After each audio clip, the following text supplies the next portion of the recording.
అదరకొట్టే కారం రంగు రుచి ఆచి కారం పొడి. రాజు వెడ్స్ రాంబాయి నవంబర్ 21న విడుదలైన సినిమా తక్కువ బడ్జెట్ తో తీసినప్పటికీ పెద్ద మొత్తంలో కలెక్షన్లు రాబట్టగలిగింది. సాధారణంగా ఏ సినిమా తీసినా అది హిట్ అయినా ఫ్లాప్ అయినా ఆ క్రెడిట్ మొత్తం డైరెక్టర్ కే చెందుతుంది. అవునన్నా కాదన్నా ఇది నిజం. 24 క్రాఫ్ట్స్ ను తన దృష్టికోణంలో ఆలోచించి సీన్ ను రక్తి కట్టిస్తుంటాడు దర్శకుడు. ఆ సీన్లన్నీ పండితే సినిమా అంచనాలకు మించి హిట్ టాక్ సంపాదించుకుంటుంది. రాజు వెడ్స్ రాంబాయి చిత్రం ఈ కోవలోకే వస్తుంది.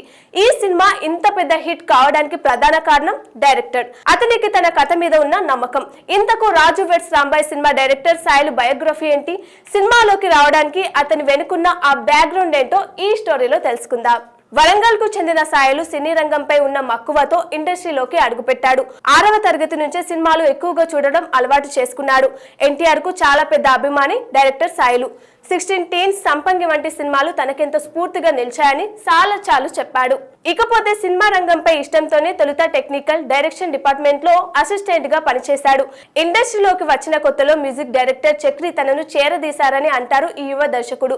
చక్రి దగ్గర చేరిన నెల రోజులకే ఆయన మరణం తనను ఇండస్ట్రీలో ఒంటరి వారిని చేసిందని భావోద్వేగానికి గురయ్యారు సాయిలు.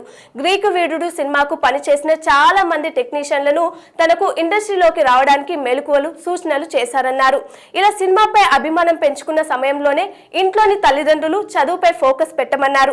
అలా బీటెక్ పూర్తి చేసి డిగ్రీ పట్టాతో ఇండస్ట్రీలోకి మరోసారి ప్రవేశించానన్నారు. సినీ ఫీల్డ్ లోకి వచ్చాక ప్రముఖ డైరెక్టర్ శ్రీకాంత్ అడ్డాలతో పరిచయం ఏర్పడింది. తొలుత చిన్న స్క్రిప్ట్స్ రాయడం నేర్చుకున్నాడు. ఆ తర్వాత స్థానిక కథలపై ఫోకస్ పెట్టి వాటిని క్రియేటివ్ గా ఎలా మలచాలో ఆలోచించారు. ఈ క్రమంలోనే డైరెక్టర్ సాయిలుకు ప్రముఖ దర్శకుడు వేణు ఉడుగుల పరిచయం అయ్యారు. ఇద్దరు కలిసి కొంతకాలం పనిచేశారు. ఈ సమయంలోనే రాజు వెడ్స్ రాంబాయి కథను వేణుకు చెప్పారు సాయిలు. కథను విన్న వేణు చాలా అద్భుతంగా ఉందని, దీన్ని షూట్ చేయమని చెప్పారు. అయితే సరైన అవకాశం కోసం ఎదురు చూస్తూ కొంతకాలం అలాగే గడిపాడు. ఇలా ఇండస్ట్రీలో పెరిగిన పరిచయాలు సాయిలుకు ఈటీవీ విన్ ప్రాజెక్ట్ లో పనిచేసే అవకాశం దక్కింది. దీంతో వేణుకు చెప్పిన కథను డెమో చేసి చూపించాడు. అది చాలా బాగా నచ్చడంతో సినిమా తీసేందుకు మార్గం సులభమైంది.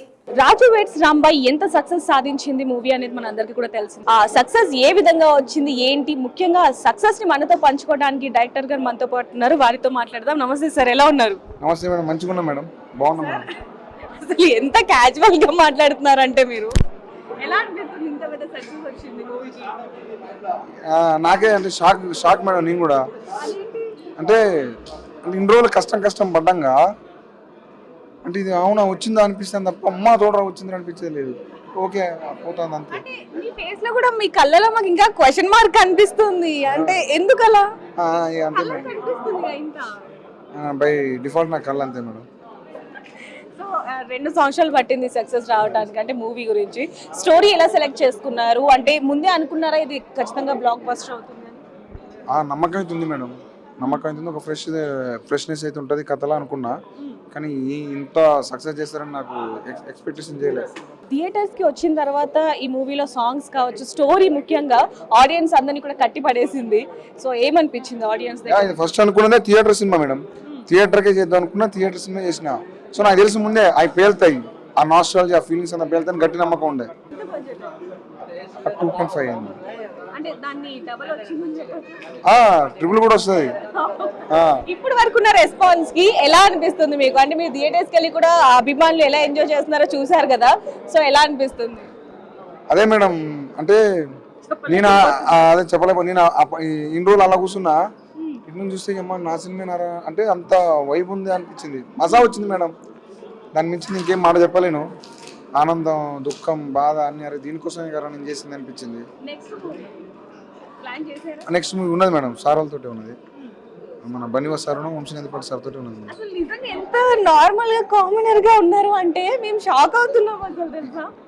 ఇదే కామం నాది, ఇంతే మేడం, నా స్టైల్ ఇంతే, మన అంతే. సో ఫైనల్ గా మూవీ గురించి ఏం చెప్తారు? చూడని వాళ్ళు చూడండి, చూసిన వాళ్ళు మళ్ళా చూడండి, సినిమా ఎంజాయ్ చేయండి. So thank you so much ఇట్లాంటి సక్సెస్ ఇచ్చినందుకు ఆడియన్స్కి thank you so much. Raju weds Rambai సినిమాను 2004లో నిజంగా జరిగిన కథ ఆధారంగా తెరకెక్కించారు. ఈ ఘటన జరిగినప్పుడు డైరెక్టర్ సాయిలు చాలా చిన్న పిల్లవాడినని చెప్పారు. మొదట ఈ కథను సాయిలు తన నాన్నకు చెప్పేవాడు. సాయిలు నాన్న ఒక నక్సలెట్. ఈ వెలుగులోకి రాని కథను చెప్పడానికి డోలామిక్రీ films Monsoon Tales banner create అయినట్టు చెప్పుకొచ్చాడు. సినిమా తెరకెక్కించే అవకాశం వరించడం వెనుక సాయిలు అనేక అవమానాలు ఎదుర్కొన్నాడు. ఇండస్ట్రీకి వచ్చిన కొత్తలో జూనియర్ ఆర్టిస్ట్ గా అయినా చేరి రాణించాలని భావించారు. అందుకోసం కృష్ణానగర్లో జూనియర్ ఆర్టిస్టులను షూటింగ్ కి తీసుకెళ్లే బస్సులో ఎక్కారు.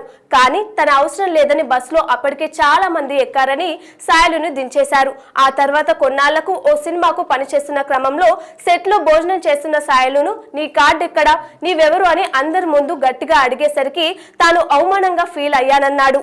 ఇలా చాలా కాలం పాటు అవమానాలు, తిరస్కరణలు, అపజయాలు చూసిన తర్వాత రాజు వెడ్స్ రాంబాయి సినిమా తెరకెక్కించే అవకాశం వచ్చినట్లు చెప్పాడు. వచ్చిన అవకాశాన్ని సద్వినియోగపరుచుకొని హిట్ కొట్టాడు డైరెక్టర్ సాయిలు. ఒక్కసారి హిట్ కొట్టగానే మెగాస్టార్ చిరంజీవితో నటించే అవకాశం సాయిలుకు వరించింది. దీనికి కారణం రాజు వెడ్స్ రాంబాయి సక్సెస్ మీట్ అనే చెప్పాలి. ఈ సినిమా సక్సెస్ మీట్ కు హాజరైన అతిథులలో హిట్ డైరెక్టర్ బాబీ కొల్లి ప్రత్యేక ఆకర్షణగా నిలిచారు. నెక్స్ట్ నేను మెగాస్టార్ చిరంజీవితో చేస్తున్న సినిమాలో నువ్వు ఒక పాత్ర చేయాలి తమ్ముడు అంటూ డైరెక్టర్ సాయిలు కంపాటికి ఆఫర్ ఇచ్చాడు దర్శకుడు బాబీ. దీంతో సాయిలు కంపాటి ఒక్కసారిగా ఎగిరి గంతేసినట్టు ఆనందంతో ఆ ఆఫర్ ను అంగీకరించారు. సాధారణంగా ఏ కళాకారుడికైనా మెగాస్టార్ తో కలిసి పనిచేయడం ఒక కళలా ఉంటుంది. అలాంటి వ్యక్తితో కలిసి పనిచేసే ఆఫర్ వస్తే వద్దంటారా? అలా డైరెక్టర్ సాయిలు కూడా వెంటనే అంగీకరించినట్టు తెలుస్తుంది. ఇది యువ డైరెక్టర్ సాయిలుకు సంబంధించిన రియల్ లైఫ్ స్టోరీ.